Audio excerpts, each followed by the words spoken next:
Baik, shalom. Bapak, mama, bapak, saudara yang terkasih dalam Tuhan kita Yesus Kristus.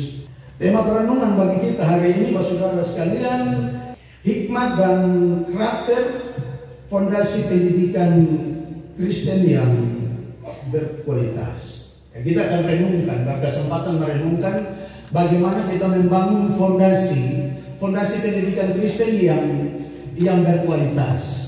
Bukan hanya berkualitas secara intelektual, saudara-saudara, bukan hanya berkualitas secara kecerdasan pikiran, saudara-saudara, tetapi juga berkualitas secara moral dan teristimewa berkualitas secara rohani. Ya. Kenapa? Karena memang hari ini hal-hal itu seperti diabaikan, saudara-saudara, seperti terabaikan. Hal moral, hal rohani tidak terlalu dianggap penting, saudara-saudara. Kita akan renungkan ini bagaimana kita membangun fondasi untuk membentuk generasi-generasi gereja yang berkarakter Kristus, yang memiliki sikap dan perilaku seperti Kristus, Yesus Tuhan dan Juru Selamat kita. Nah, dalam bacaan ini Bapak Mama Bapak Saudara, pengkhotbah memberikan satu penekanan tentang perbedaan yang sangat tajam antara orang pintar dan orang bodoh, orang berhikmat dan orang yang tidak berhikmat. Di mana di ayat 1 dia katakan bahwa sedikit saja kebodohan lebih berpengaruh daripada hikmat dan kehormatan. Yang digambarkan dalam ayat 1 bagian paling pertama, lalat mati menyebabkan minyak wangi peramunya, itu TB2 ya saudara-saudara, TB2. Kalau TB1-nya, lalat yang mati menyebabkan urapan dari membuat urapan berbau busuk. Jadi urapan yang dimaksud ialah minyak wangi. Karena memang waktu itu di sana yang begitu panas, supaya menghilangkan atau kasih netral itu bau badan itu pakai minyak wangi. Diibaratkan seperti lalat yang kecil. Kalau lalat mati di dalam minyak wangi itu, dia akan buat minyak itu bau busuk. Jadi satu saja perbuatan yang sembrono, yang bodoh, akan merusak semua yang sudah kita bangun bertahun-tahun dengan berbagai pengorbanan itu, saudara. Baik perkataan, pikiran, perbuatan, sedikit kebodohan lebih berpengaruh daripada hikmat dan kehormatan. Jadi jangan pernah anggap remeh hal-hal kecil, saudara-saudara, karena ibaratnya seperti lalat yang kecil saja, dia bisa menghamilkan, dia bisa merubah wangi itu jadi wangi yang tidak bagus, yang tidak bisa dihirup dengan enak lagi, saudara-saudara. Jadi dalam hal kita mendidik anak-anak misalnya, saudara-saudara, kalau orang tua tidak berhikmat, satu saja kebodohan, satu saja perbuatan yang tidak berhikmat akan merusak segala pengajaran yang sudah kita bangun sekarang. Contoh, kalau anak sempat lihat bapak minum sopi, atau mau dia karena macam pun dia sudah tercemar. Karena anak itu daya tangkap pertama itu bukan hanya mendengar tapi melihat. Mendengar dia belum terlalu mengerti, tapi walaupun dia masih baik tapi dilihat. Dan anak-anak ini cenderung pendidik ulu. Satu saja teladan kita, perilaku kita, perkataan kita tidak benar, sembrono, itu akan menggambirkan, merubah segala sesuatu yang sudah kita bangun sekarang. Jadi orang tua harus hati-hati. Banyak orang Kristen, saudara-saudara, rajin beribadah, rajin melayani, rajin bersaksi, termasuk kami hamba Tuhan, masih ada yang juga tukang bingung. Karena satu saja kebodohan yang kita buat. Anak-anak Tuhan tidak akan kenal arah yang baik. Dan ketika kamu tersesat, Tuhan tuntut di kita. Kita berdiri di sini bukan karena kita, bukan dibawa keluarga kita, bukan karena saya bapak pendeta, karena Tuhan. Amin, Pak. Di pundak para hamba Tuhan itu wibawa Tuhan. Jangan sampai kita malu Tuhan. Hati-hati. Satu saja perilaku kita yang sembrono akan merusak segala hal, saudara-saudara. Ajaran mau sebaik apapun, tapi teladan hidup tidak menunjukkan apa yang kita perkatakan selesai. membangun karakter itu. Kau ambil contoh satu yang kita bisa kenal yang baik, Raja Daud. Raja Daud ini saudara seorang raja yang diurapi Tuhan. Tuhan pilih dia. Dan dia rintis dia punya karir sebagai seorang raja yang mampu mempersatukan seluruh Israel dan seorang gembala. Gembala yang kecil. Domba sedikit. Dia urus domba sedikit dulu. Dalam perkenanan Tuhan dikasih kala dunia, dia dapat tempat di istana. Kemudian dia diberkati jadi raja.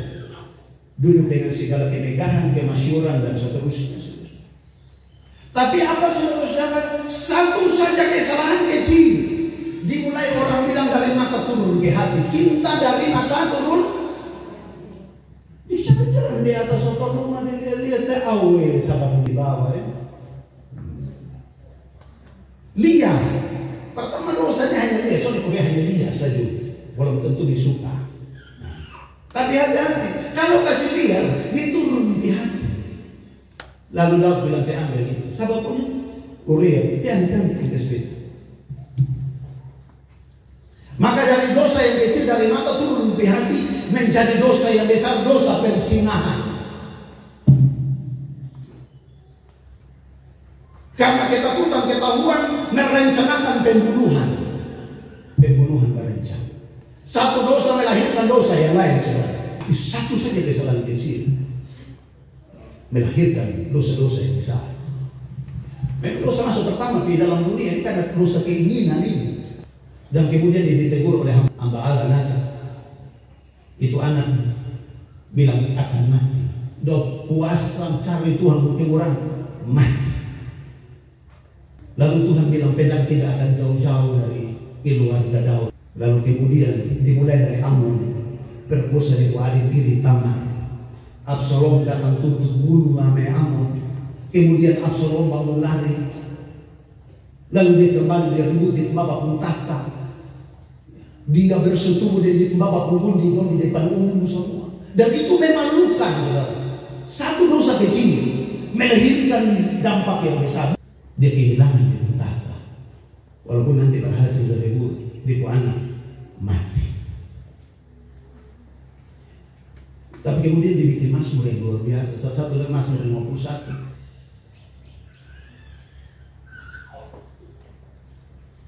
Ini mau bilang begitu, saudara. Dalam kemegahannya bukan dia sempurna.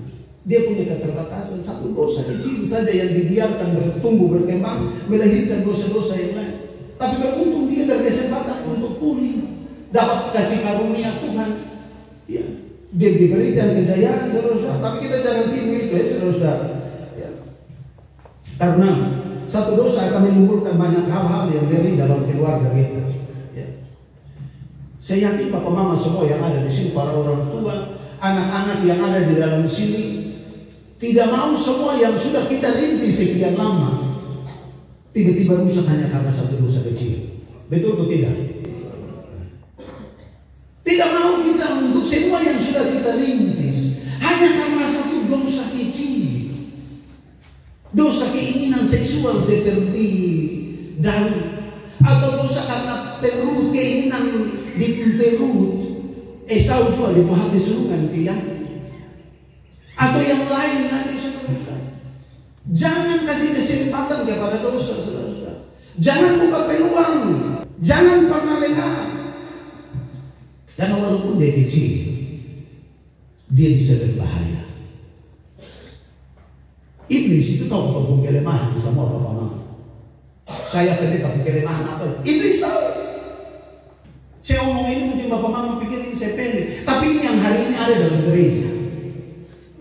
Perhati gak potong syukur. Mau syukur nikah, syukur wisuda, syukur CD, syukur bakti, syukur semua, syukur Natal. Habis Natal, masih malam tuh saya langsung sopi jalan dalam itu syukur. Mau pilihan, mau jadi hamba Tuhan atau hamba setan. Jangan main dosa kecil, saudara. Iblis tahu ketika dia datang coba Yesus, dia tahu Yesus lagi lapar, saudara, dan dia rubah batu dia rubah. Jangan pernah anggap sepele, kalau saya kuat, saya hebat, saya pendeta, saya penutup, saya mampu. Jangan pernah menggila dari dosa. Mas Dani, Karena coba-coba. Setan tuh hati, jangan pernah menggila, jangan pernah berkawan dengan dia. Ya. Ada satu cerita, ini saya begini saudara-saudara. Ya. Ada satu penanggung Jawa, bendahara sempat dulu. Habis ibadah masuk tamu beta nabi sendiri. Ya. Jadi baru aku ambil kok beli rokok, beli sopi, beli siripinang dan seterusnya. Nah di mana dari kecilnya dia di apa bermain begitu. Kali mana bikin tak salah waktu burusan dia naik di pohon. Dia naik pohon waktu bilang turun ke naik ke pohon selalu bilang dia selalu mau turun. Waktu pi angka parang datang lu turun atau dia tak potong selalu dia pohon. Potong pohon terus jauh. Ini anak bandai dia harus udah begini. Bapak barang potong beta kasih pendeta. Kasih bilang apa? Beta kasih bilang bapak ambil uang kolektif, beli sopi, beli rokok, beli siripinang. Di bapak jalan masuk di rumah tetangga, kamu keliling. Jangan pernah main gila dan dosa kecil. Uang konektif itu kau pikir gereja sudah. Jangan simpan sedikit kau pas ma'aris aku pakai tahan nanti baru ganti. Ini jangan main gila setan ini udah bisa kotor.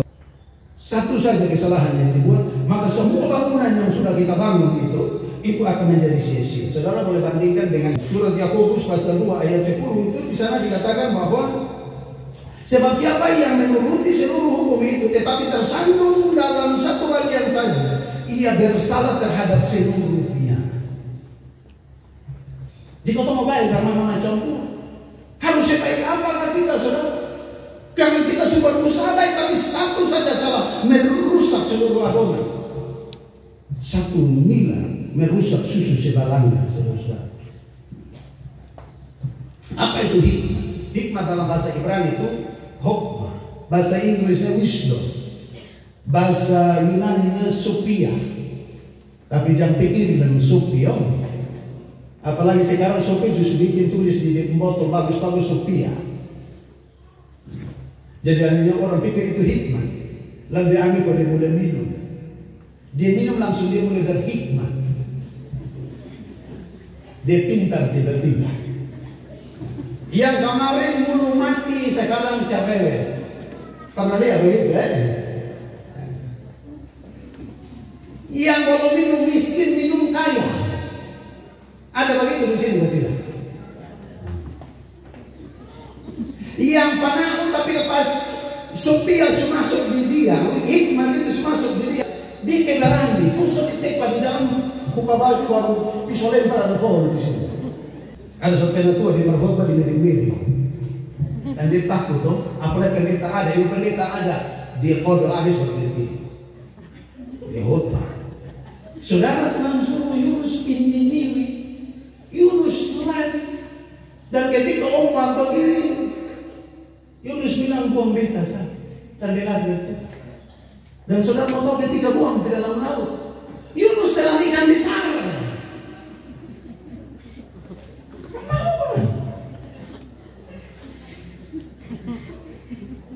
Lebih baik saudara seekor gajah masuk lewat lubang jarum. Potong masuk tadi seekor gajah pun tadi. Ini gara-gara apa? Gara-gara malu. Lalu harus dibilang ini. Demikian firman yang saya renungkan. Ada yang mau tambah kok? Baru sekali begini. Tanya satu-satu penatua, keluarga, kakak, bapak, senang. Sampai ibu pendeta dia bilang, ibu pendeta mau tambah. Ibu pendeta bilang pas. Dia bilang lagi, kau mau tambah dari mana? Sama besok ngomong habis.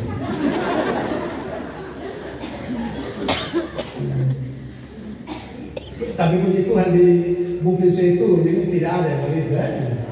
Semua baik-baik. Melayani pokoknya pi Roh Kudus yang di dalam, bukan roh lain. Hikmat itu bukan kepintaran, kepandaian biasa, bukan intelektual manusia, tapi hikmat ini daripada itu. Kecerdasan ilahi yang Tuhan Allah sudah ditaruh dalam hati manusia, supaya manusia ini bisa membedakan mana yang baik, mana yang tidak baik, mana yang benar dan mana yang salah, mana yang suci dan mana yang tidak suci, dan memampukan manusia, saudara, supaya manusia ini bisa hidup benar di hadapan Allah. Jadi bukan hanya sekedar tahu, tapi untuk diperbuat. Tahu saja tidak cukup, harus diperbuat, harus dilakukan, harus praktekkan, saudara-saudara. Dengan hikmat itu dia akan membentuk karakter kita. Ya, kalau kita hanya memiliki hikmat dunia, mungkin dia buat kita asa kita ke otak, kita kelihatan cerdas, ya. Tapi kalau hikmat Allah, dia akan membuat kita menjadi orang yang luar biasa, saudara-saudara, ya. Ayat 2 dia bilang, hati orang berhikmat mengarah ke jalan ke kanan, tetapi hati orang bodoh ke kiri. Ini satu perkataan simbolis tentang baik dengan yang benar. Hikmat itu digambarkan tempat sebelah kanan, orang bodoh itu sebelah kiri. Maka tanpa terasa juga dalam kehidupan kita, papa mama, anak-anak ketika mau kasih sesuatu tentang kita, kita marah, ya. Jangan tangan bodoh ini sah. Padahal intanan ini yang banyak orang pakai korupsi.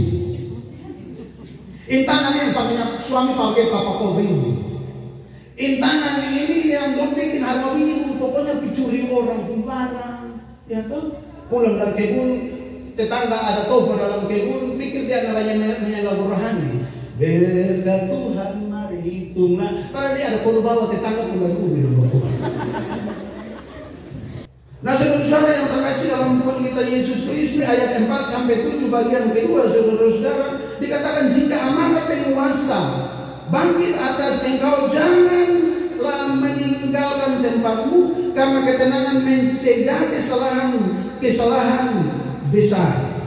Penguasa ini bukan cuma raja, bukan cuma kepala kantor, penguasa dalam rumah. Ya, jangan sedikit-sedikit penguasa dalam rumah yang adalah suami bikin kesalahan, langsung aku menyanyi di dapur bilang, pulangkan saja aku pada ibu yang padahal mau pulang di mana? Kok mama sumati, bapak sumati. Jangan sedikit-sedikit dia bilang, jangan meninggalkan tempatmu, karena ketenangan mencegah kesalahan-kesalahan besar. Ya. Potong lari piluan, potong di amar, tinggalkan itu tempat dan tidak coba memperbaiki kesalahan. Setan masuk ke bahan. Setan goda suami, setan goda istri. Jadi cara menghadapi orang yang marah itu tenang, sabar. Ya. Jangan sampai kita juga penuh dengan emosi. Ya. Karena kesabaran atau ketenangan mencegah kesalahan-kesalahan besar. Mama, ada yang marah, lalu kita juga sabar, puji Tuhan cepat baik. Itu amarah cepat redu. Tapi kalau suami marah-marah, kalau istri bilang, kok siapa cuma nikah dulu. Tenang di situ, hadapi orang yang marah, tenang. Potong dengan air, jangan dengan api, jangan bawa bensin. Tenang. Mau di kantor pun begitu, kepala kantor mau marah, tenang. Karena di ayat selanjutnya ada kejahatan yang kulihat di bawah matahari sebagai kekhilafan. Bisa jadi dia marah karena dia khilaf. Dia tidak sadar. Dia khilaf, saudara-saudara, yang berasal dari seorang penguasa. Ya. Jadi penguasa pun tidak luput dari kekhilafan. Penguasa pun tidak luput dari dosa. Termasuk pendeta dong. Bukan pendeta dong cuma naik ke surga bulan-bulan. Kalau bikin hal yang jahat, neraka. Malah firman Tuhan bilang, kepada siapa diberikan tanggung jawab lebih besar, dia akan diminta bertanggung jawab lebih banyak. Nah, di sini kita belajar, saudara-saudara, bahwa membentuk pendidikan Kristen ini bukan sekadar pintar secara intelektual saja, saudara-saudara. Banyak orang tua hanya mengejar peringkat akademik, juara kelas, gelar sarjana, saudara-saudara, tanpa mengimbangi dengan pendidikan moral dan pendidikan rohani. Yang terjadi adalah apa, saudara-saudara? Ada sikap egois, ada sikap sombong dalam diri. Orang bodoh ditempatkan kepada banyak kedudukan yang tinggi, sedangkan orang kaya menduduki tempat yang rendah. Ya. Ada kesalahan, ada kekeliruan dalam penempatan posisi. Orang bodoh ditempatkan pada banyak kedudukan, tidak profesional. Sementara orang yang pintar, orang kaya hikmat, yang kaya pengetahuan, duduk di tempat rendah jadi paling buah. Mau jadi apa kalau begitu, saudara? Kalau kita berhasil mendidik anak-anak kita, dia bukan hanya menjadi anak yang bijak, anak yang mendapat gelar pendidikan, mendapat juara di kelas, saudara-saudara, tetapi dia menjadi anak yang tahu hargai orang tua. Tapi yang tidak berhikmat, yang tidak dididik dengan pendidikan moral, tidak dididik dengan pendidikan rohani, tidak ada jam doa, tidak ada jam-jam untuk diskusi secara rohani. Mungkin dia pintar secara akademik, tapi mungkin nanti dia akan jadi pencuri-pencuri, jadi koruptor. Kalau kita sadar itu, kita harus bangun fondasi yang kuat dari sekarang, saudara-saudara. Anak-anak yang berhikmat itu dia rendah hati, cenderung suka mengampuni, walaupun amarah kuasa dia, tapi dia bisa kendalikan di bawah amarah. Didikan yang salah itu hanya akan melahirkan kepintaran intelektual, tapi mati nurani. Yang kedua, saudara-saudara, ayat 8 sampai ayat 11 ini bahwa siapa yang menggali lubang akan jatuh ke dalamnya. Ini perbandingannya ada di Mazmur pasal 7 ayat 16 dan ada banyak. Ini menggambarkan bahwa orang yang dia berbuatan licik, dia hendak kasih celaka orang, dia akan jatuh di situ sendiri. Dan siapa yang mendobrak tembok akan dipagut ular. Jadi ini perbuatan-perbuatan yang tidak berhikmat itu akan dapat dipundampak kembali ke dia. Semua yang kita perkatakan pasti kembali ke kita. Semua yang kita perbuat pasti kembali ke kita. Ini kata-kata pengkhotbah, orang yang bijaksana itu, saudara-saudara. Ya, jadi dia sangat ditekankan tentang bagaimana menguasai diri. Seperti dalam Galatia pasal 5, saudara-saudara, siapa yang memecahkan batu akan terluka oleh batu itu, siapa yang membela kayu akan dicederai oleh kayu itu. Hati-hati dengan sebuah perbuatan kita. Kalau tidak berhikmat, itu akan kembali kepada kita sendiri.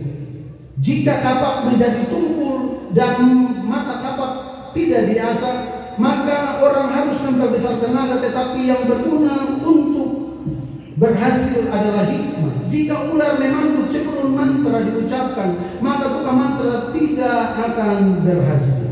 Jadi kalau kepintaran kita tidak dipakai untuk hal-hal yang tepat, tidak dipakai di saat yang tepat, kita akan mengalami dampak dari semua itu, saudara-saudara.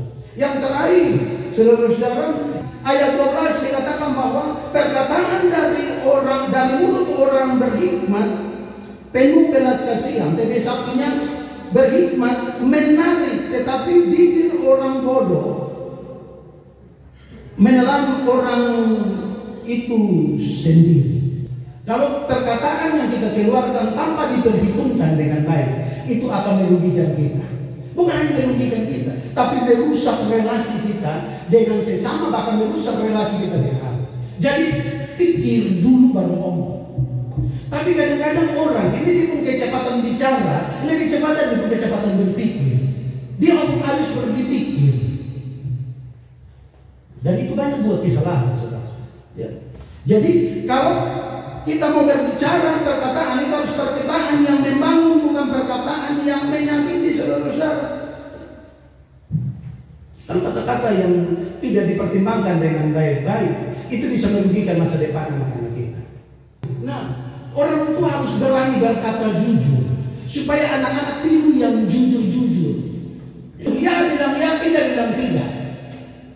Di sini tidak ada ya, semua jujur-jujur toh. Jangan tipu-tipu. Jadi ingat baik-baik, perkataan itu bisa menyembuhkan, tetapi perkataan juga itu bisa menyakiti, bisa melukai. Dan luka itu pasti bisa membekas. Nah karena itu kita harus punya hikmat. Hikmat yang dari mana? Hikmat yang sejati, yang dari Allah. Ya. Amsal pasal 1 ayat yang ke-7 dia bilang takut akan Tuhan adalah permulaan pengetahuan, tetapi orang bodoh menghina. Bodoh itu ada dua, saudara. Ada orang yang memang betul dia bodoh, abisal ke gadung jadi serta, tapi itu masih makhluk lumrah. Tapi ada orang yang dikatakan pintar, seperti dari bacaan atas yang kita baca tadi.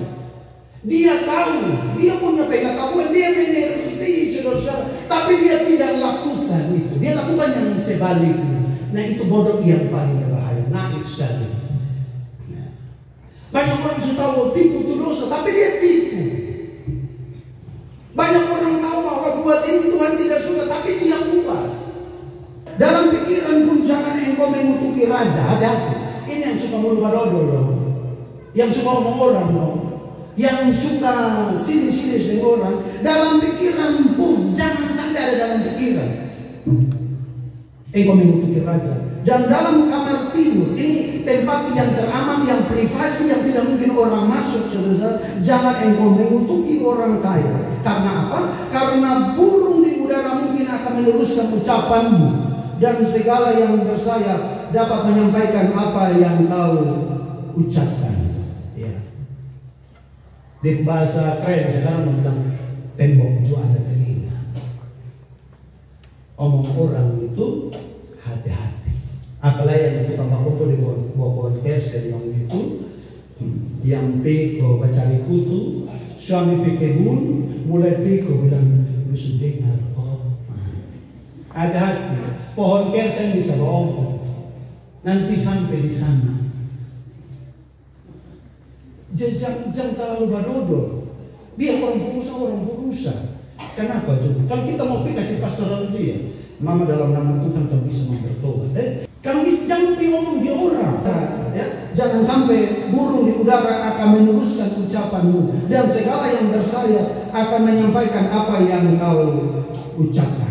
Nah, kita belajar saudara-saudara dari kata-kata pengkhotbah saat ini bahwa satu saja perbuatan yang salah karena hawa nafsu bisa menghancurkan seluruh kehidupan yang sudah kita bangun. Mungkin kita perjuangkan, kita periodisasi bertahun-tahun.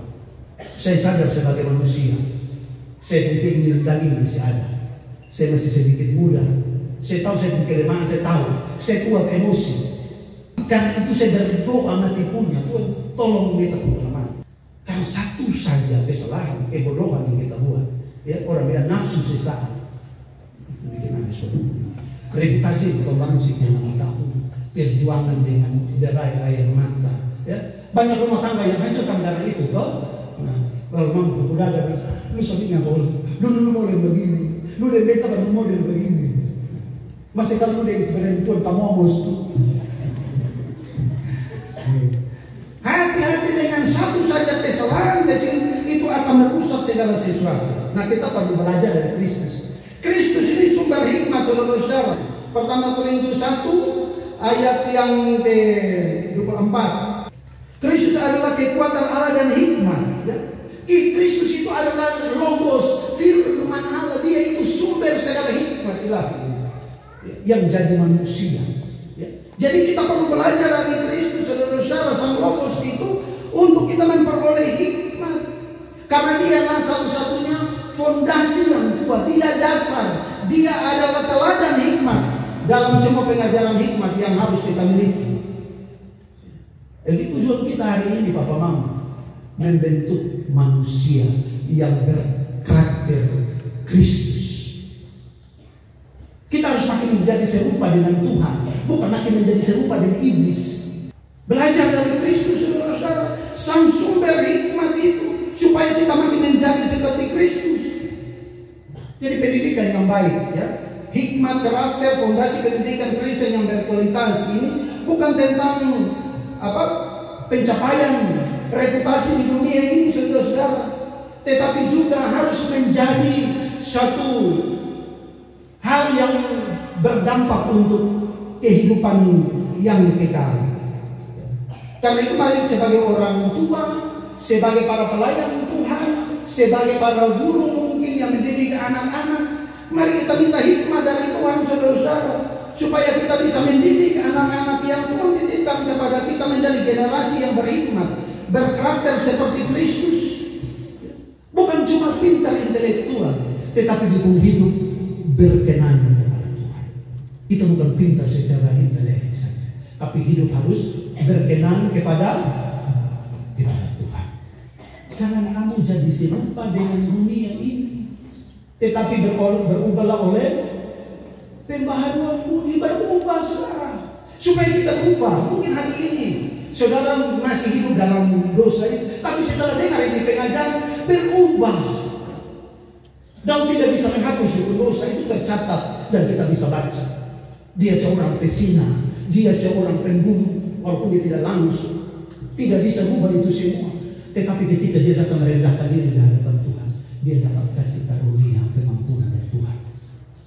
Kita didik anak-anak bukan hanya untuk cuma tahu banyak hal, tetapi harus mampu melakukan. Mari kita kembali dengan perenungan ini, supaya kita bisa mendidik anak-anak dengan fondasi pendidikan Kristen yang berkualitas, yang sesuai dengan firman Tuhan, dan generasi-generasi gereja kita yang baru menjadi generasi-generasi yang berkarakter Kristus. Tuhan berkati kita dengan firman-Nya. Amin.